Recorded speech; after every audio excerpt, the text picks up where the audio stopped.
英語聞き流し10分間、名作リスニング、英語テキストと MP3 ダウンロード、その他の物語は、ホームページよりご利用いただけます。88thpp.com 88thpp.com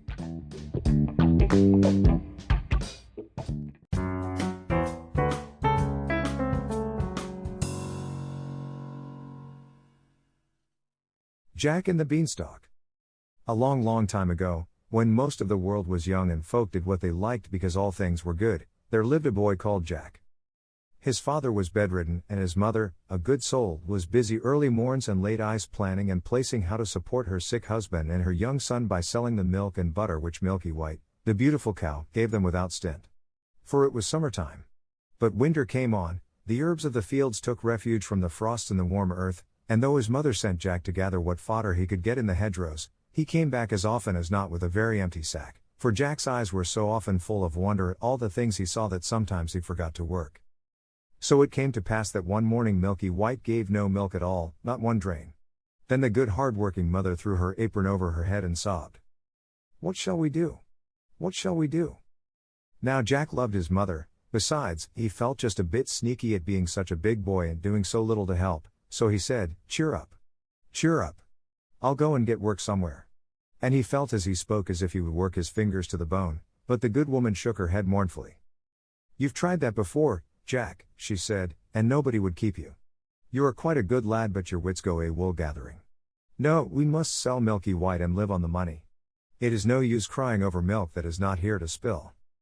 You see, she was a wise as well as a hard-working woman, and Jack's spirits rose. "Just so," he cried. "We will sell Milky White and be richer than ever. It's an ill wind that blows no one good. So, as it is market day, I'll just take her there and we shall see what we shall see." "But," began his mother. "But doesn't butter parsnips," laughed Jack. "Trust me to make a good bargain." So, as it was washing day, and her sick husband was more ailing than usual, his mother let Jack set off to sell the cow. "Not less than 10 pounds, she bawled after him as he turned the corner. 10 pounds, indeed. Jack had made up his mind to 20. 20 solid golden sovereigns. He was just settling what he should buy his mother as a faring out of the money, when he saw a queer little old man on the road who called out, "Good morning, Jack." "Good morning," replied Jack, with a polite bow, wondering how the queer little old man happened to know his name, though, to be sure, Jack's were as plentiful as blackberries. "And where may you be going?" asked the queer little old man. Jack wondered again. He was always wondering, you know, what the queer little old man had to do with it, but, being always polite, he replied, "I am going to market to sell Milky White, and I mean to make a good bargain." "So you will. So you will," chuckled the queer little old man. "You look the sort of chap for it. I bet you know how many beans make 5? 2 in each hand and 1 in my mouth," answered Jack readily. He really was sharp as a needle. Just so," chuckled the queer little old man, and as he spoke he drew out of his pocket 5 beans. "Well, here they are, so give us Milky White." Jack was so flabbergasted that he stood with his mouth open as if he expected the 5th bean to fly into it. "What?" he said at last. "My Milky White for 5 common beans. Not if I know it." "But they aren't common beans," put in the queer little old man, and there was a queer little smile on his queer little face. "If you plant these beans overnight, by morning they will have grown up right into the very sky." Jack was too flabbergasted this time even to open his mouth, his eyes opened instead. "Did you say right into the very sky?" he asked at last, for, see you, Jack had wondered more about the sky than about anything else. "Right up into the very sky," repeated the queer old man, with a nod between each word. "It's a good bargain, Jack, and, as fair play's a jewel, if they don't, why, meet me here tomorrow morning and you shall have Milky White back again. Will that please you?" "Right as a trivet," cried Jack, without stopping to think, and the next moment he found himself standing on an empty road. 2 in each hand and 1 in my mouth," repeated Jack. "That is what I said, and what I'll do. Everything in order, and if what the queer little old man said isn't true, I shall get Milky White back tomorrow morning." So whistling and munching the bean he trudged home cheerfully, wondering what the sky would be like if he ever got there. "What a long time you've been!" exclaimed his mother, who was watching anxiously for him at the gate. "It is past sunsetting, but I see you have sold Milky White.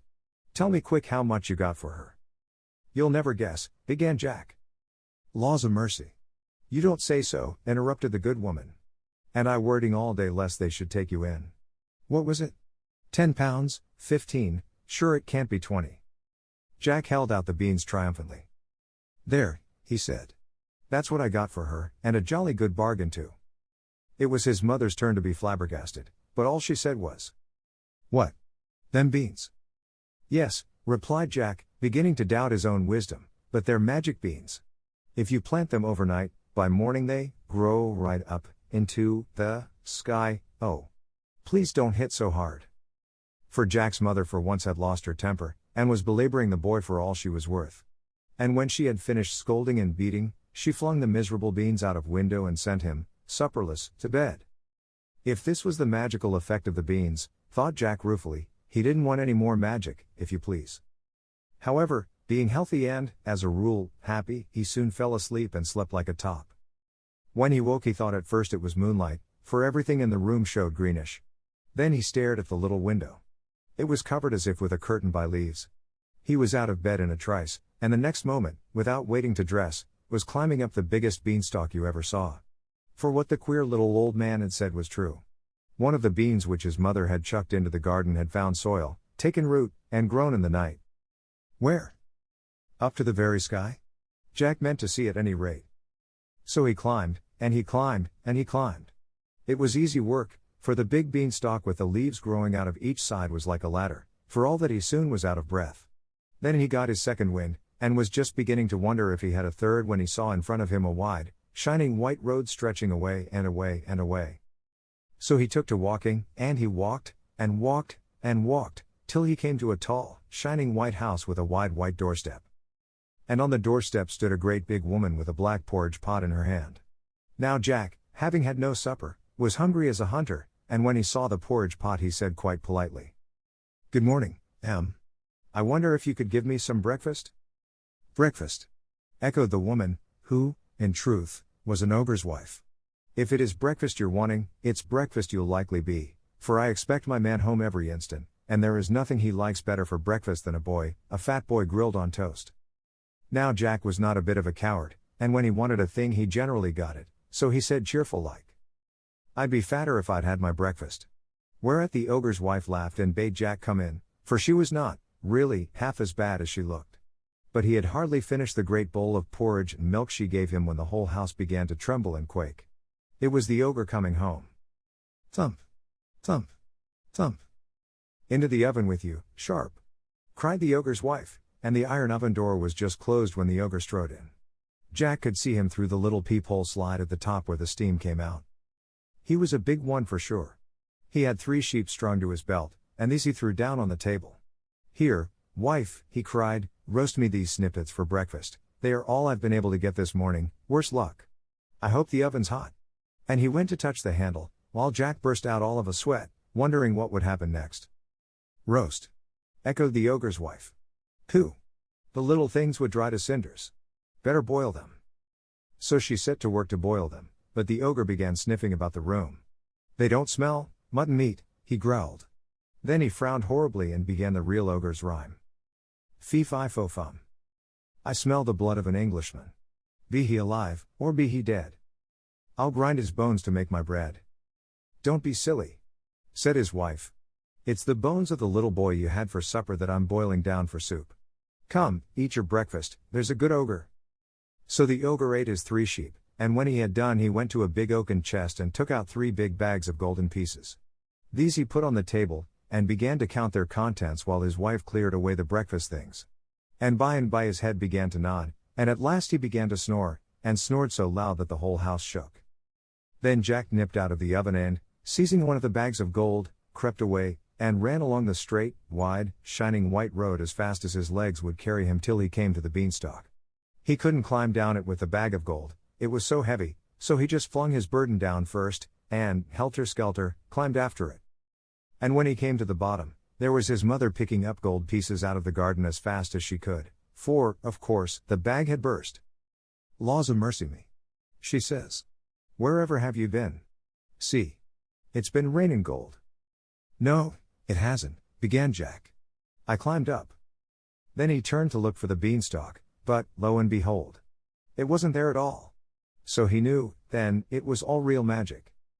After that they lived happily on the gold pieces for a long time, and the bedridden father got all sorts of nice things to eat, but, at last, a day came when Jack's mother showed a doleful face as she put a big yellow sovereign into Jack's hand and bade him be careful marketing, because there was not one more in the coffer. After that they must starve. That night Jack went supperless to bed of his own accord. If he couldn't make money, he thought, at any rate he could eat less money. It was a shame for a big boy to stuff himself and bring no grist to the mill. He slept like a top, as boys do when they don't overeat themselves, and when he woke, hey, presto! The whole room showed greenish, and there was a curtain of leaves over the window. Another bean had grown in the night, and Jack was up it like a lamplighter before you could say knife. This time he didn't take nearly so long climbing until he reached the straight, wide, white road, and in a trice he found himself before the tall white house, where on the wide white steps the ogre's wife was standing with the black porridge pot in her hand.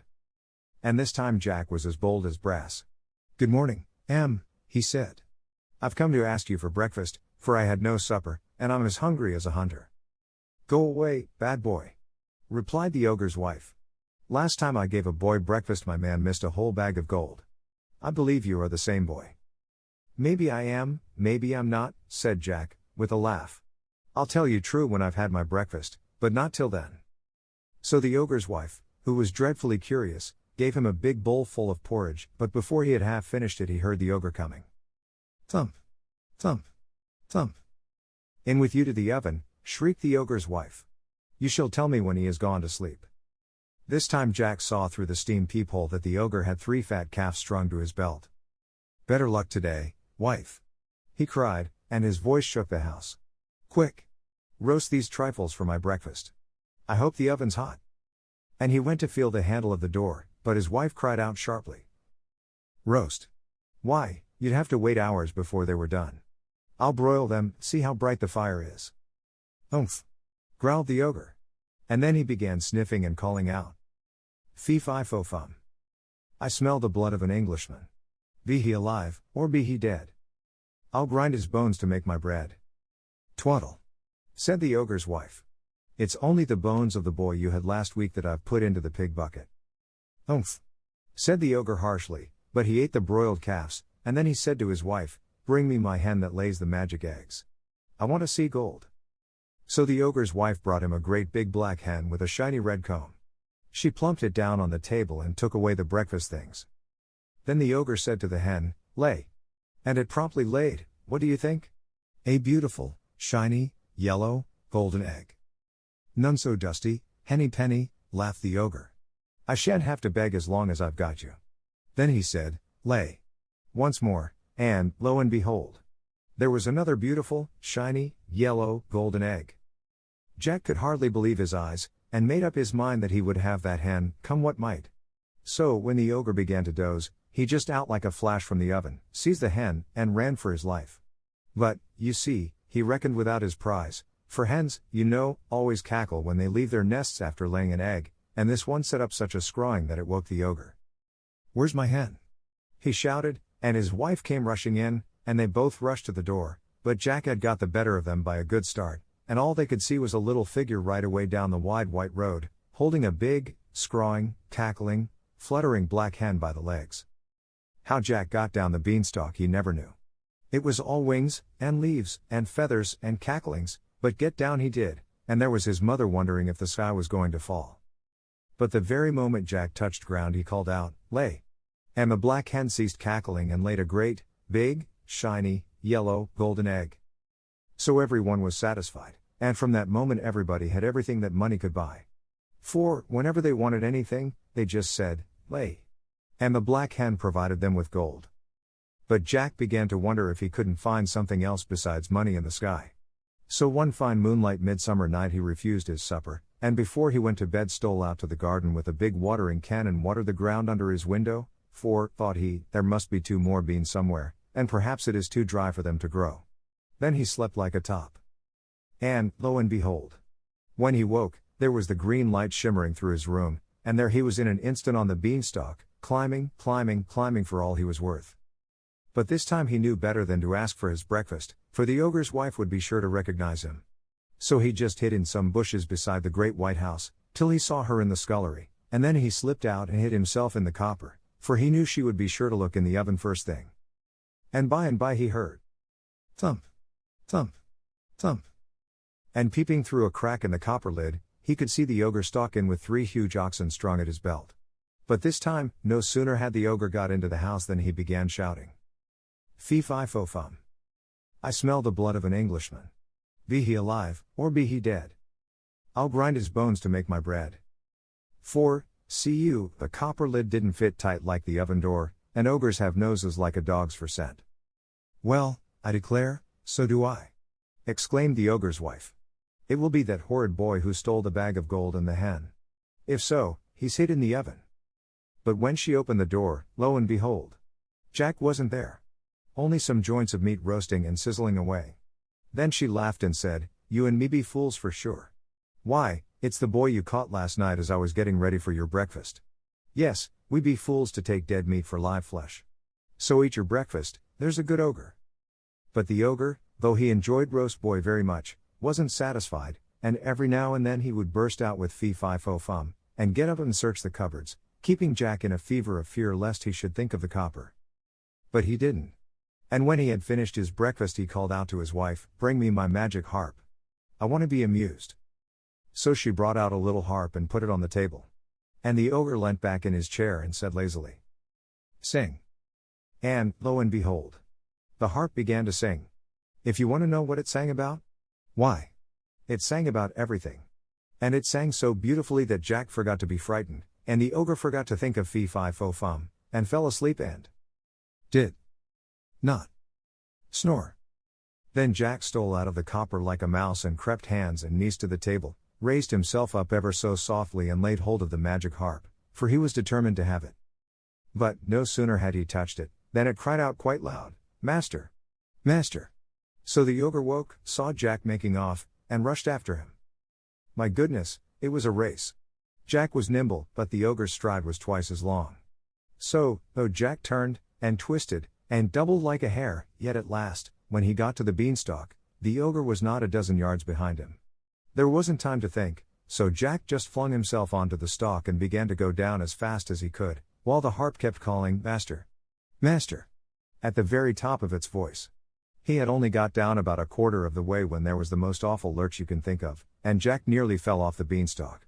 It was the ogre beginning to climb down, and his weight made the stalk sway like a tree in a storm. Then Jack knew it was life or death, and he climbed down faster and faster, and as he climbed he shouted, Mother! Mother! Bring an axe! Bring an axe!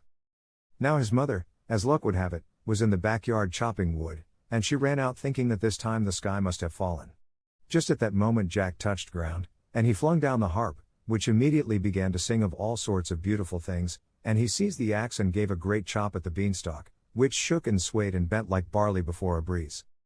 Have a care! Shouted the ogre, clinging on as hard as he could. But Jack did have a care, and he dealt that beanstalk such a shrewd blow that the whole of it, ogre and all, came toppling down, and, of course, the ogre broke his crown, so that he died on the spot.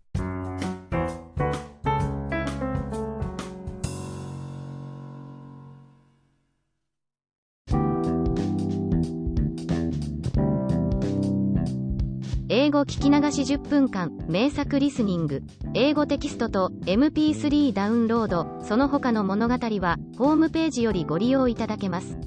88thpp.com 88thpp.com